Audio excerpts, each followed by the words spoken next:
Jeste li ikada miješali pastu za zube i sol? U ovom kratkom videu ću vam pokazati šta će se desiti kada pomiješate ta dva sastojka.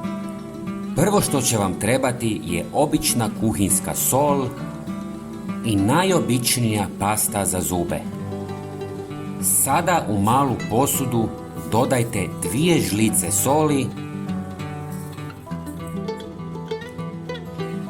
i 10 cm paste za zube.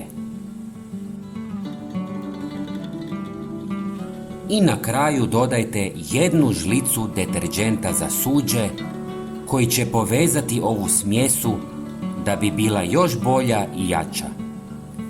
Sve dobro miješajte par minuta dok ne dobijete kompaktnu smjesu.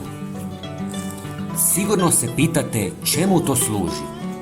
Sada ću vam pokazati, ali prije toga, ako ste prvi puta sa nama, svakako se pretplatite na naš kanal. Potpuno je besplatno. Ova smjesa ima nevjerojatnu moć čišćenja. Možete čistiti umivaonike, slavine, kupaone i slično. Skida sav kamenac, dezinficira površine i ostavlja savršen sjaj. Namažite površinu, pričekajte par minuta i isperite običnom vodom.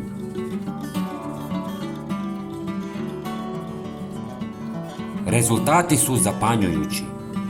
Ova 3 sastojka su jeftina i možete napraviti jako puno sredstva za čišćenje koji je jeftiniji od onog u dućanu. Dragi prijatelji, ako vam je ovaj video bio zanimljiv, podijelite ga sa svojim prijateljima. Hvala vam puno. Pozdrav!